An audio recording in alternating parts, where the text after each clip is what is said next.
Personality سے، کس انسان سے اور کس ذات سے تم دین لے رہے ہو؟ آج کل معاملہ یہ ہو گیا کہ چلتے چلتے آدمی کیا کہتے کرانا اسٹور پہ ٹھہرا، ایک حدیث سنا دیا، چبوترے پر بیٹھے دو نوجوان لڑ رہے ہیں، حدیث میں یہ آیا، حدیث میں یہ آیا، قرآن میں یہ آیا، یہ جائز ہے، ان بولتا یہ نہیں، یہ شرک ہے۔ جی درگاہ کو جانا شرک ہے، درگاہ کو جانا جائز ہے۔ کہاں پر بیٹھے ہوئے؟ کالج کے اندر کینٹین میں بیٹھ کے سینڈوچ کھا رہے ہیں، وہاں پر جھگڑا چل رہا ہے۔ نہ اس کو دین کا کچھ معلوم، نہ اس کو حدیث کا کچھ معلوم۔ حدیث ہے دال یا سا سے لکھا جاتا یا سین سے لکھا جاتا یہ بھی نہیں معلوم ہے۔ حدیث کے آخر میں سے آتا یا سین آتا، حدیث ہے یا حدیث ہے وہ بھی نہیں معلوم، لیکن بحث کر رہے ہیں ایصال ثواب جائز ہے ناجائز ہے، عرس منانا جائز ہے ناجائز ہے۔ یہ تماشا کیوں ہو گیا دین کا؟ یہ واویلا کیوں ہو گیا ہے دین کا؟ اتنے تفرقے اور اتنی گڑبڑ کیوں ہو گئی؟ معاملہ یہ ہے کہ کس سے ہم حدیث لیں، کس کی بات ہم ایکسپٹ کریں، وہ پرسنالٹی پہ غور نہیں کیا جا رہا ہے۔ ہر آدمی بولنا شروع کر دیا، ہر آدمی سننا شروع کر دیا، سارا معاملہ گڑبڑ ہو گیا۔ سارا فرقے، جھگڑے، فساد، تنظیمیں، انجمنیں، کیسز، لڑائیاں، مار دھاڑ، مسجدوں کے اندر فساد۔ اللہ تبارک و تعالیٰ فرمایا کہ اگر کسی کی اتباع کرنا ہو، کسی کی اتباع کرنا ہو تو پہلے دیکھ لو کہ وہ ولی ہے یا نہیں ہے۔ اگر میرا ولی ہے تو اس کی اتباع کرو، واتبع سبیل من اناب الی، اس کی راہ کی اتباع کرو جو میری بارگاہ میں لوٹ چکا ہے، جو اللہ والا بن گیا۔ امام بخاری کی اتباع کرو، امام مسلم کی اتباع کرو، امام اعظم ابو حنیفہ کی اتباع کرو، امام شافعی کی اتباع کرو، احمد بن حنبل کی اتباع کرو۔ کیوں؟ ان کو ہاتھ چار تھے، ہم کو دو ہے، ان کو دماغ دو ہے، ہم کو ایک ہے؟ نہیں، معاملہ یہ نہیں ہے۔ وہ دین کی راہ میں اخلاص کے ساتھ محنت کرتے کرتے رجوع اللہ کر لیے، ہم دنیا میں پھنسے رہ گئے۔ ہمارا کھانا پینا، چلنا اٹھنا بیٹھنا اپنی غرض اور اپنی خواہش کے مطابق ہے، اور ان کا 100% جینا اور مرنا اللہ کے لیے ہوا کرتا تھا۔ فرق ہو گیا۔ سو اگر اتباع کرنا ہے، کسی کے پیچھے چلنا ہے، کسی سے دین سیکھنا ہے تو فرمائے فانظروا عمن تأخذون دینکم، کیریکٹر دیکھو وہ انسان کے، کیریکٹر دیکھو وہ انسان کے، اس کا جینا مرنا، اس کا کاروبار کرنا، اس کی ایمانداری، اخلاص، للہیت کس درجے میں ہے، کتنا صاف نیت کا آدمی ہے، اس کے بعد اس سے کچھ علم حاصل کرو، اس کے بعد اس کی اتباع کرو۔ سو یہ میں نے بتایا کہ واتبع سبیل من اناب الی، اتباع کرو اس شخص کی جو میری طرف رجوع کرا ہے۔ اس کا آسان تعریف، اللہ کی طرف رجوع کیا ہوا آدمی، آسان تعریف ہوتا ہے اللہ کا ولی۔ اللہ تبارک و تعالیٰ کے ولیوں کا یہ معاملہ ہوتا ہے کہ وہ ہر علاقے میں پہنچتے ہیں۔ اللہ تبارک و تعالیٰ کا ایک نظام ہے جس کو قرآن نے اللہ تبارک و تعالیٰ بیان کیا، وَمَا أَرْسَلْنَا مِن رَّسُولٍ إِلَّا بِلِسَانِ قَوْمِهِ لِيُبَيِّنَ لَهُ۔ اللہ تبارک و تعالیٰ فرماتا ہے کہ جب کبھی ہم کسی رسول کو بھیجے تو جس علاقے میں بھیجے ہیں اس علاقے کی زبان والے آدمی کو بھیجے ہیں تاکہ ان کو دین سمجھا سکے۔ جی موسیٰ علیہ السلام گئے تو اپنی قوم میں اپنی زبان میں بات کرتے، حضور صلی اللہ علیہ وسلم تشریف لائے تو اپنی قوم میں اپنی زبان میں بات کرتے۔ جب کبھی کسی علاقے میں کوئی نبی گئے تو ایسا نہیں گئے کہ بھئی وہاں کی زبان نہیں آتی، ٹرانسلیٹر کو بلا کر بات کر رہے ہیں، نہیں، وہ علاقے کی زبان کو جانتے تھے، بلکہ اور تفصیل میں آپ چلے جائیں وہ علاقے کے کلچر کو جانتے تھے، وہ علاقہ کے خاندانی اور طبقاتی معاملات کو جانتے تھے، وہ علاقے کی تجارت اور محنت و مزدوری کو وہ لوگ جانتے تھے، قریب سے جو معاشرے کو جانتے۔ ویسے آدمی کو اللہ تبارک و تعالیٰ رسول بنا کر بھیجتا ہے تاکہ ان کے اندر گھل مل کر ان کے پریشانیوں کو سمجھ کر ان کو دین سمجھائے کہ آؤ پریشانیوں سے نکلنے کا یہ راستہ ہے۔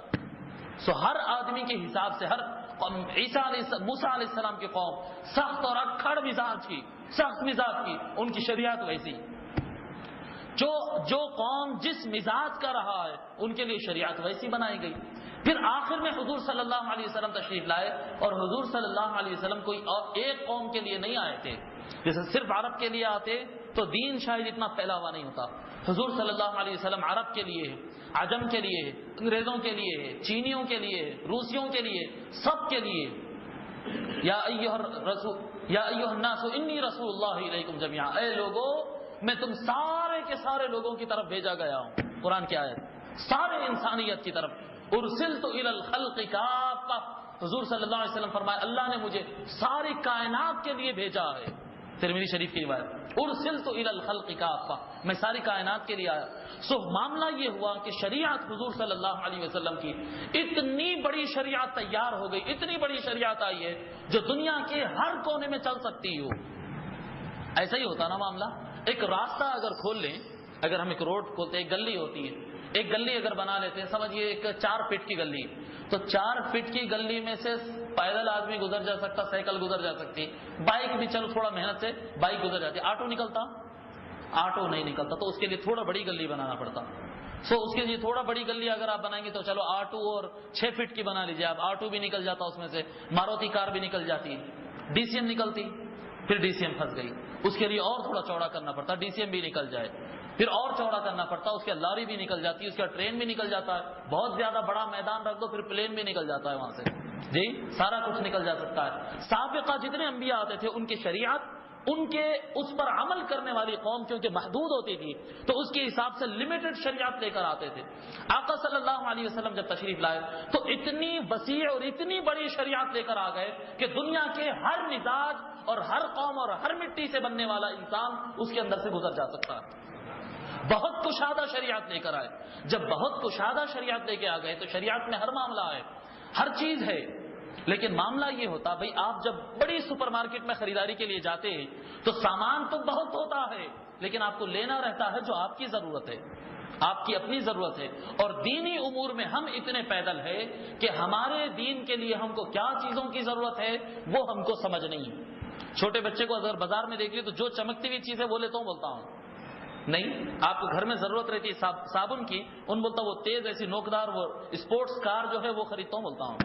آپ اس کو سمجھانا پڑتا کہ بیٹے اپنے کو اس کی ضرورت نہیں ہے، وہ جو 4 کونی ڈبے کے ویسا صابن ہے اس کی ضرورت ہے، ہمیں رن صابن ہے وہ ایسے ڈبے کے ویسے 4 کونے، ان بولتا ہے اس کا شیپ خوبصورت نہیں ہے، وہ اچھی ٹائراں والی وہ اسپورٹس جو کار ہے وہ خریدتا ہوں۔ بیٹے اپنے کپڑے دھونے کے لیے کار کام نہیں آئے گی، رائٹ؟ ایسا ہی ہوتا نا کہ جس کو سمجھ نہیں ہوتی کہ کیا ضرورت ہے اس کو خریداری کرنے نہیں دیتے، اس کو بولتے ہیں تم میری سنو، جس کو آتا ہے وہ خریداری کرتا ہے۔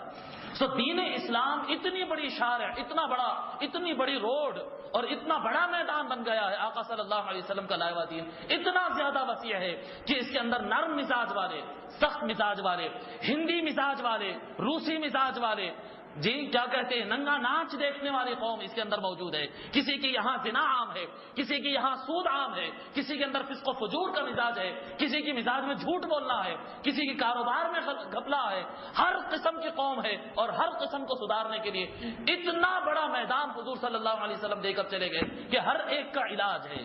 اب اس کے بعد معاملہ یہ ہوا کہ قرآن نازل کہاں پر ہوا؟ قرآن نازل ہوا مکے اور مدینے میں، قرآن نازل ہوا، حدیث آئی ہے مکے اور مدینے کے اس علاقے میں آئی ہے۔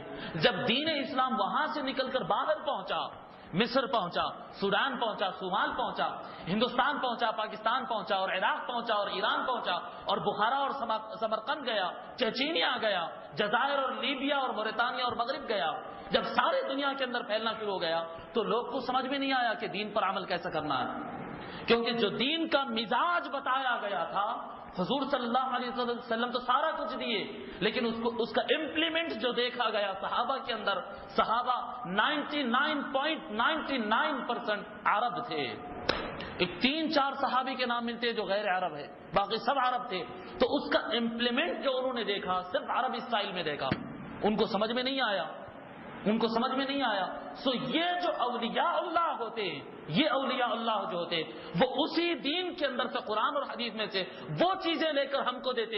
ہندوستان خواجہ غریب نواز خواجہ اجمیر سیدنا خواجہ معین الدین چشتی رحمۃ اللہ علیہ ہندوستان آئے تو یہاں کے لوگوں کو جو چیز کی ضرورت ہے وہ انہوں نے دین کے اندر سے چن کے ہم کو عطا کر دیا، جی وہاں پر شہاب الدین سہروردی رحمۃ اللہ علیہ پہنچے، اس علاقے میں جو چیز کی ضرورت تھی انہوں نے عطا کر دیا۔ شیخ احمد رفاعی رحمۃ اللہ علیہ کسی علاقے میں گئے تو وہ اپنی علاقے میں جو لوگ کی ضرورت تھی سب کہیں اور سے نہیں دے رہے ہیں۔ آج کا یہ نوجوان نکلا ہوا اور جاہل اور ان پڑھ اور کم علم نوجوان یہ کہتا ہے میں کسی امام کو نہیں مانتا ہوں۔ ارے کوئی امام اگر قرآن اور حدیث چھوڑ کر بات کیا تو اس کو تو مت مان، لیکن جو امام صرف اور صرف قرآن اور حدیث ہی مانتا ہے اس کو تو کیسے نہیں مانے گا؟ جی اگر امام نماز میں اگر امام قرآن میں سے ہی پڑھتا ہے، قرآن کے باہر سے پڑھے تو آپ بولو کہ میں اس کی اقتداء میں نماز نہیں پڑھتا، لیکن قرآن کے اندر سے ہی پڑھ رہا ہے تو آپ کو اعتراض کا کیا حق بنتا ہے؟ اولیاء اللہ ہر علاقے میں گئے، الگ الگ انداز میں پیش کرے، لیکن پیش کرے قرآن اور حدیث ہی، دوسرا کچھ نہیں پیش کیا انہوں نے، جو کچھ انہوں نے پیش کیا وہ قرآن اور حدیث ہے، پیش کرنے کا انداز الگ رہا، وہ انداز کے نام پڑ گئے، وہ انداز کے نام پڑ گئے. ہر چیز میں ہوتا ہے. ایک معاملہ ہوتا ہے آپ موبائل میں ریچارج کراتے تو ریچارج خالی ریچارج نہیں ہوتا، ریچارج میں پھر ایک لائف ٹائم ہوتا. ریچارج میں پھر کیا کہتے ہیں آپ باہر ممالک فورن ممالک کے لیے ایک الگ اسکیم رکھی ہوئی رہتی. ریچارج ہوتا وہ ایک ریچارج ہوتا اس میں ٹاک ٹائم آتا ہی نہیں جی، صرف لائف ٹائم بڑھ جاتا ہے، اس کا ٹائمنگ بڑھ جاتی ہے جی. ایک ریچارج ایسا رہتا ہے کہ آپ ریچارج کرا لیتے ٹاک ٹائم نہیں آتا، صرف انٹرنیٹ آ جاتا اس کے کرا رہے ریچارج ہی جی. اس میں رخ ہوتے ہیں ہر کام میں. ایک کی بات نہیں بتا رہا ہوں میں، جس معاملے میں آپ میوزک سننے چلے جائیں، آپ میوزک سننے کے لیے بیٹھ جائیے، سو میوزک میں آپ کو ملے گا عرب میوزک الگ ملے گی، ہندوستانی میوزک میں پھر کتھا الگ ملے گا، لمباڑا الگ ملے گا، پاپ الگ ملے گا، جاز الگ ملے گا.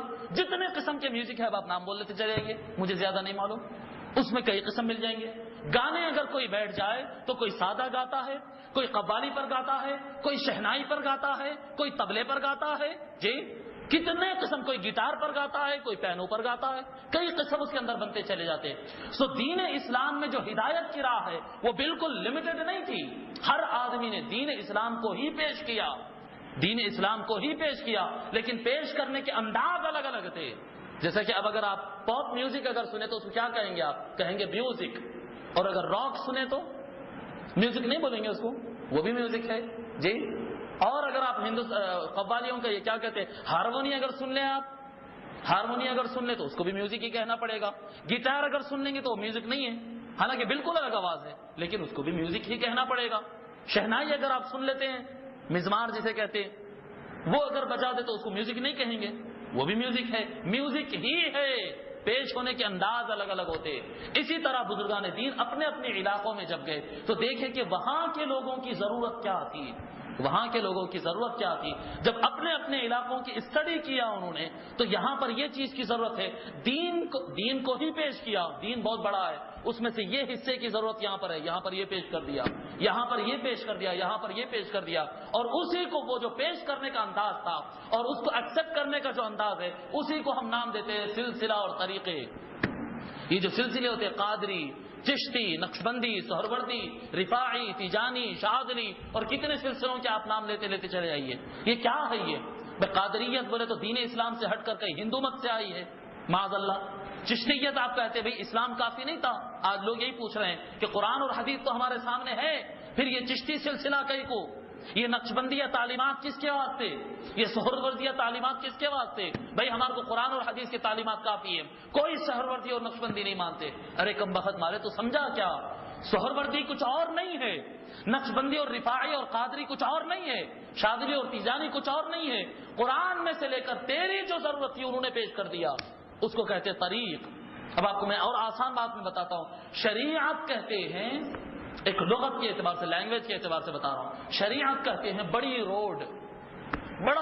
بڑی جو روڈ ہوتی ہے نا، جیسا اسمبلی کے سامنے 4-8 ٹریک ایک ساتھ 8 لاری 10 لاری مل کے ایک ساتھ چل سکتے ہیں بازو. بڑی جو روڈ ہوتی ہے اس کو کہتے ہیں شریعت، شارع کہتے ہیں. اسی میں سے ایک نکلتا ہے طریق. ایک طریق کہتے ہیں، ایک جاتا ہے لکڑی کے پل کی طرف، ایک مڑ جاتا ہے ادھر وہ کیا کہتے ہیں، وہ کون سا پہاڑ ہے، وہ پہاڑ کی طرف مڑ جاتا ہے، ایک ادھر مڑ جاتا ہے، ایک نامپلی کی طرف چلے جاتا ہے. یہ جو بڑے روڈ میں سے الگ الگ راستے نکلتے ہیں جی، ایک روڈ کے اوپر 10 ٹریک ہوتے ہیں الگ الگ، وہ ہر ٹریک کو کہتے ہیں طریق. طریق طریق طریق ایک آدمی کا خاص جو آدمی طریق پر چل رہا ہے، ٹریک پر چل رہا ہے، کیا وہ روڈ پر نہیں چل رہا ہے؟ آپ بولیں گے کہ میں دیوار سے چھوڑ کر، فٹ پاتھ سے چھوڑ کر 1 2 3 4 میں چوتھے ٹریک پہ چل رہا ہوں، تو چوتھے ٹریک مطلب روڈ پہ نہیں ہوں، میں روڈ پر ہی ہوں. چوتھا ٹریک بھی روڈ پر ہی ہے. سمجھ میں آ گئی نا بات؟ سو طریق کہتے ہیں ایک چھوٹے راستے کو، خاص انداز. بھئی اللہ کا ذکر کرنا ہے، اللہ کا ذکر کرنا ہے، اللہ کو یاد کرنا ہے. قادریہ سلسلے والے ایسا ذکر کرنا بتائے، نقشبندیہ ذکر کرنا والے خاموشی کے ساتھ ذکر بتائے، رفاعیہ والے ٹھہر کر ذکر کرنا بتائے جی، اور شاذلیہ والے حضرہ کر کے اس طرح سے کمر اور گردن کو ہلا کر ذکر کرنا بتائے. ہر سلسلے والا بتا رہا الگ، لیکن کچھ اور نہیں بتا رہا ہے، اللہ کا ذکر ہی بتا رہا ہے، اللہ کا ذکر ہی بتا رہا ہے. بات انداز الگ الگ ہے پیش کرنے کی، انداز.